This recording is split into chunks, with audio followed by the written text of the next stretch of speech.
안녕하세요. 복음생각입니다. 복음의 제9강 하나님의 통치 세 번째 시간입니다. 9강의 지금까지 내용 복습해 보면요. 우리를 죄에서 구원하시는 그 부르심과 우리를 하나님의 뜻에 따라 일하도록 부르시는 그 두 부르심이 사실은 두 개의 부르심이 아니라 하나의 부르심이다. 하나만 오고 하나는 안 오고 이런 일이 없다. 이런 얘기를 했고요.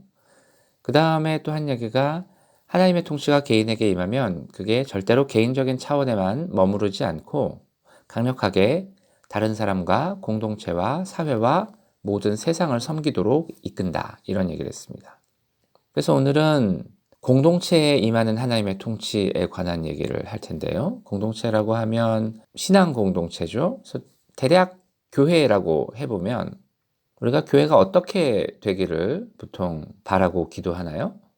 보통 그거를 부흥이라는 말로 표현을 하는데 그럼 부흥이 뭔가요? 부흥이란 말이 성경에 나오나요? 사실 한번 나오기는 합니다. 한번 나오기는 하지만 하박국에. 그러나 하박국에서 사용하는 부흥의 의미는 지금 얘기하는 교회의 부흥과는 다른 의미로 사용을 하죠. 성경에 나오지 않는 말이니까 부흥을 빼면 그러면 공동체가 추구해야 할 것 또는 공동체가 이렇게 되기를 우리가 원하고 또 기도해야 할 그 모습은 무엇인가? 달리 말하면 공동체에 하나님의 통치가 임하면 공동체가 어떤 모습이 되는가에 대해서 생각을 해보겠습니다.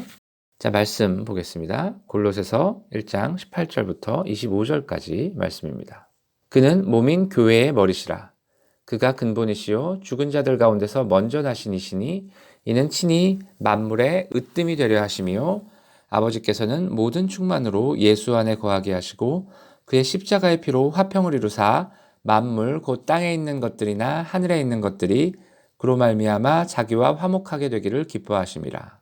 전에 악한 행실로 멀리 떠나 마음으로 원수가 되었던 너희를 이제는 그의 육체의 죽음으로 말미암아 화목하게 하사 너희를 거룩하고 흠없고 책망할 것이 없는 자로 그 앞에 세우고자 하셨으니 만일 너희가 믿음에 거하고 터 위에 굳게 서서 너희 들은 바 복음의 소망에서 흔들리지 아니하면 그리하리라. 이 복음은 천하 만민에게 전파된 바요 나 바울은 이 복음의 일꾼이 되었노라. 나는 이제 너희를 위하여 받는 괴로움을 기뻐하고 그리스도의 남은 고난을 그의 몸된 교회를 위하여 내 육체에 채우노라. 내가 교회의 일꾼 된 것은 하나님이 너희를 위하여 내게 주신 직분을 따라 하나님의 말씀을 이루려 함이니라. 자, 이 본문에서 하나님의 통치가 교회 공동체에 임할 때 나타나야 할 일들을 찾아보면요. 맨 먼저 그는 몸인 교회의 머리시라 이렇게 얘기하죠. 그래서 교회 공동체의 머리이자 근본은 예수 그리스도입니다. 그리고 예수 그리스도는 십자가로 화평을 이루신 분인데 그래서 우리는 하나님과 그리고 서로와 화평해야 되겠죠.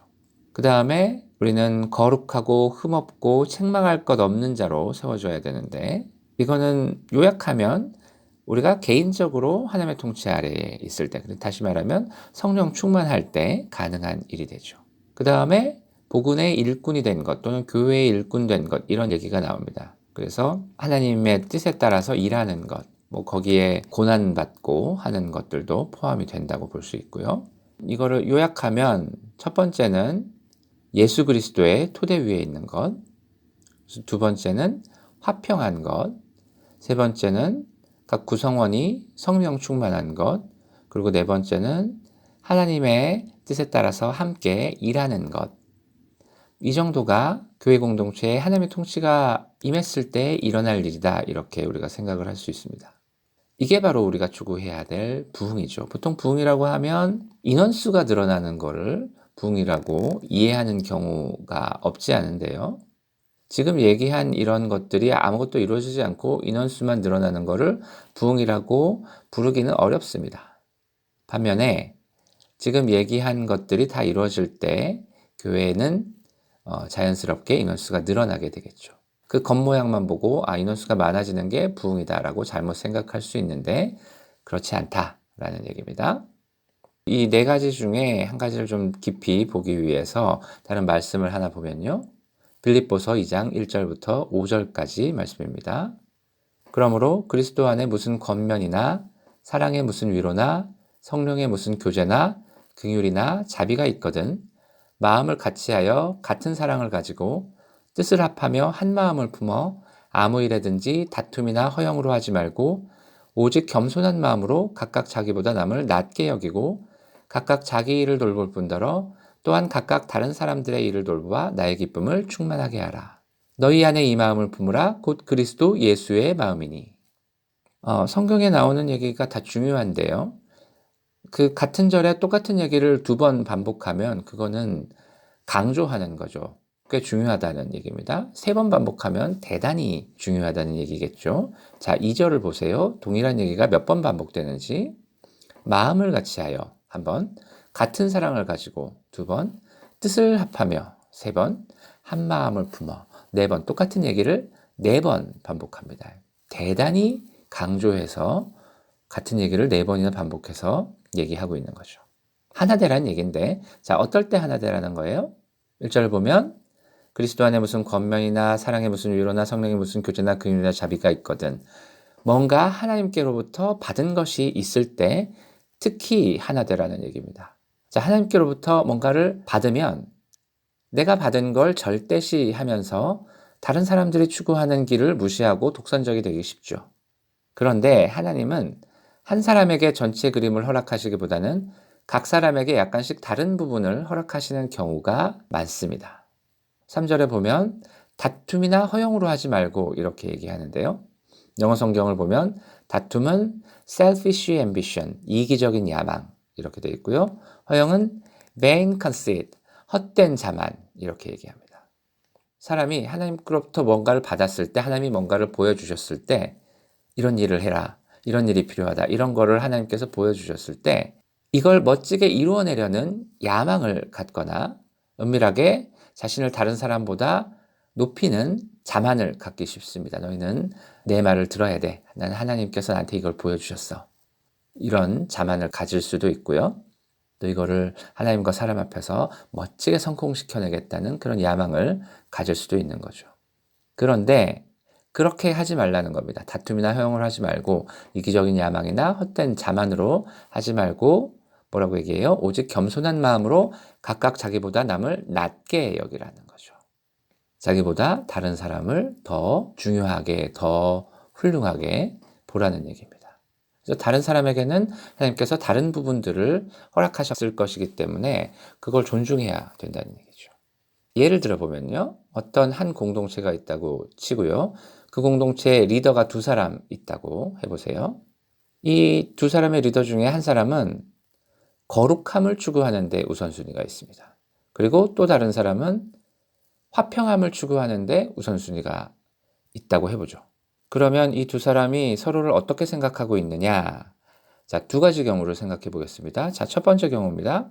거룩함을 추구하는 사람은 저 다른 리더, 화평함을 추구하는 사람이 타협적이고 하나님의 기준을 희석시키고 공동체가 거룩해지는 것을 방해한다고 생각하면서 그가 없다면 공동체가 하나님 앞에서 거룩함에 나아가기에 더 나을 것이다 라고 생각합니다. 반면에 화평함을 추구하는 사람은 거룩함을 추구하는 사람이 율법적이고 사람의 영혼과 그 상태를 돌아보지 않으며 사람들에게 불필요한 상처를 입혀서 공동체가 하나 되는 것을 방해한다고 생각하면서 그가 없다면 공동체가 하나님 앞에서 하나 되기에 더 나을 것이다 라고 생각합니다. 이게 첫 번째 경우였습니다. 자, 2번째 경우입니다. 거룩함을 추구하는 리더가 생각하기를 내가 비록 거룩함을 중요하게 생각하지만 그것 때문에 사람들이 쉽게 상처받기 때문에 공동체가 유지되기가 쉽지 않은데 저 리더, 저 화평함을 추구하는 사람이 있어서 그 문제를 크게 완화시켜 주기 때문에 그가 있어서 정말 다행이다 이렇게 생각합니다. 또 화평함을 추구하는 리더는 이렇게 생각합니다.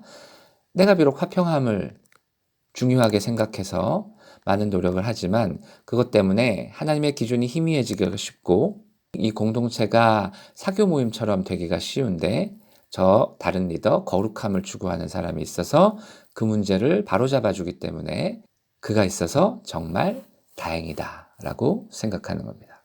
자, 자기보다 남을 낮게 여기고 라는 말이 무슨 뜻인지 아시겠죠? 그다음에 계속 보면 각각 자기 일을 돌볼 뿐더러 당연하죠. 자기에게 하나님께서 보여주신 것을 열심히 해야 됩니다. 그게 우선이죠. 또한 각각 다른 사람들의 일을 돌보아 나의 기쁨을 충만하게 하라. 다른 사람에게 하나님께서 보여주신 것도 우리가 시야에 넣고 있어야 되고 존중하면서 서로 도와줘야 되는 겁니다. 그리고 맨 마지막에 무슨 얘기를 해요? 너희 안에 이 마음을 품으라 곧 그리스도 예수의 마음이니. 그리스도 예수의 마음을 품으라고 하는데 이게 뭐예요? 겸손하게 더 낮아지라는 거죠.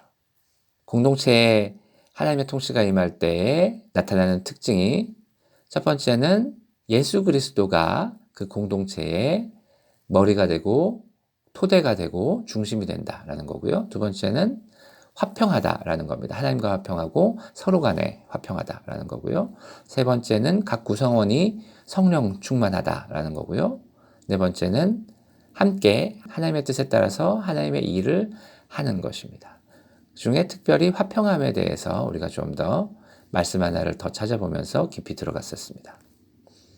오늘은 여기까지 하고요. 다음 영상에서는 사회에 관해서 생각해 보겠습니다.